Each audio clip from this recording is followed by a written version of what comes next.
जय हिंद।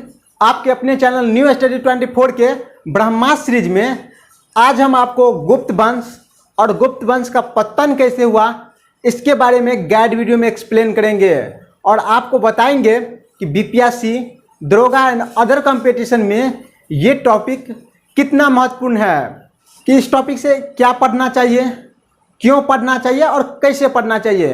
तो सबसे पहले देखते हैं हम लोग को क्या क्या पढ़ना चाहिए।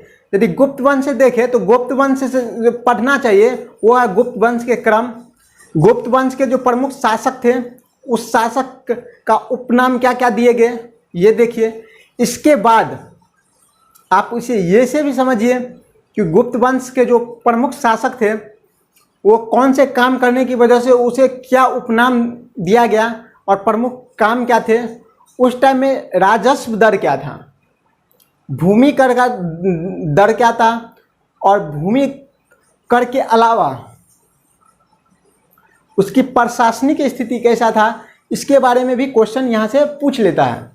तो गुप्त वंश से जो क्वेश्चन पूछता है वो पूछता है उस टाइम के प्रमुख कवि और साहित्यिक स्रोत से पूछता है। इसके बाद उस टाइम के नगरीकरण की क्या विशेषता थी, कौन से राजा थे कि कौन से गांव को दान में दिए थे। यहाँ से भी क्वेश्चन पूछा गया कि कौन कौन से गांव को दान में दिए, कितने गांव को दान में दिए, किस राजा को कहने पर कितना गांव दान में दिए। तो ये सब क्या करता है, क्वेश्चन पूछता है। इसके बाद जो दे और देखे कि और क्वेश्चन कहाँ से आता है, तो वो क्वेश्चन आता है कि किस राजा के शासनकाल में कौन से विदेशी यात्री आए, आने का क्या कारण था, क्या क्रम था और कितने ईस्वी में आए। यहाँ से भी क्वेश्चन पूछते हैं। यदि इसे हम बिहार के मद्देनजर में आपको बताएं तो आप इसे ऐसे समझिए, बिहार में यदि सबसे ज़्यादा क्वेश्चन पूछा जाता है तो उस टाइम में स्थापित नालंदा विश्वविद्यालय, यहाँ से सबसे ज़्यादा क्वेश्चन आता है।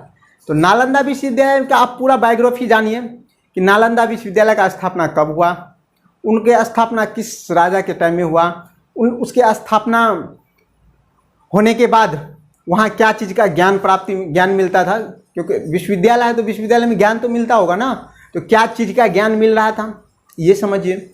इसके बाद यदि समझना है तो इसमें और समझिए कि कौन कौन से विदेशी यात्री थे जो नालंदा विश्वविद्यालय में पढ़ने आए थे और कब आए थे, कितने ईस्वी में आए थे और उस जब वो विदेशी यात्री आए थे तो उस टाइम के प्रमुख राजा कौन थे। तो इस बात को ध्यान में रखते हुए पढ़िए। नालंदा विश्वविद्यालय का पतन मतलब नालंदा विश्वविद्यालय का विध्वंस किसने किया, किस वजह से पतन हुआ, आप इसे भी देखिए। तो मतलब क्या सब पढ़ना चाहिए ये तो आप समझ गए। अब ये समझिए कि क्यों पढ़ना चाहिए। आपको इसलिए पढ़ना है कि बीपीएससी में एक क्वेश्चन फिक्स है, यहाँ से एक क्वेश्चन आता है। दरोगा में भी कभी कभी क्वेश्चन पूछ लेता है, तो दरोगा में तो कोई फिक्स नहीं है कि यहाँ से क्वेश्चन पूछेंगे ही या नहीं पूछेंगे, लेकिन ये जरूरी है कि ये सबको पढ़ना चाहिए और ये काफ़ी उत्कृष्ट है। और बिहार के मद्देनजर से यदि इतिहास देखें उस टाइम में गुप्त वंश में तो काफ़ी उत्कृष्ट था और स्वर्ण युग माना जाता है। तो ये काफ़ी इम्पोर्टेंट हो जाता है। इसके बाद आप ये समझिए कि कैसे पढ़ना चाहिए।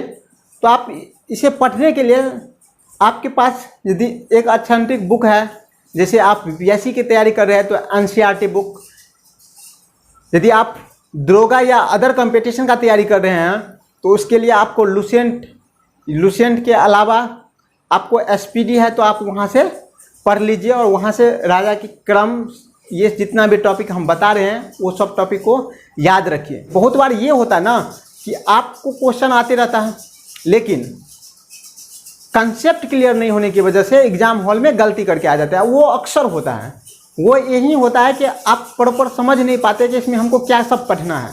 तो ये बात तो आपको समझा दिए कि क्या सब पढ़ना है। तो यही सब टॉपिक है जो आप उसको क्रम बना के इकट्ठा एक नोट्स बनाइए। नोट्स बनाने के बाद आप रिमाइंड करते रहिए, दिमाग में आप उसका डेटा बनाइए, ग्राफ बनाने का कोशिश कीजिए, माइंड में उसका मैप बनाइए कि हम जो जितना पढ़े हैं वो दिमाग में है या नहीं है। देखिए कॉपी देखिए, ये बोलिएगा कि हम नोट्स पढ़ लिए इतना, तो पढ़ने से कुछ नहीं होता है। आपके दिमाग में प्रॉपर वो होना चाहिए और वो जब तक नहीं होगा तब तक वो टॉपिक से यदि एग्जाम में पूछेगा तो वही है, आप कन्फ्यूजन हो होने की वजह से आप गलती करके आ जाइएगा। तो यदि आप चाहते हैं कि हम गलती ना करें तो इसके लिए आपको क्या करना पड़ेगा, प्रॉपर तैयारी करना पड़ेगा। साथ में यदि आपको वीडियो अच्छा लगता है तो आप लाइक करें, यदि अच्छा नहीं लगता है तो डिसलाइक कर सकते हैं। अच्छा लगे तो अपने दोस्तों को भी शेयर करें, जिससे कि ये ऑथेंटिक जानकारी उनको भी मिले, क्योंकि ज्ञान सबका जन्मसिद्ध अधिकार होता है, ज्ञान सबको मिलना चाहिए। तो आप इसे शेयर करते रहिए। धन्यवाद।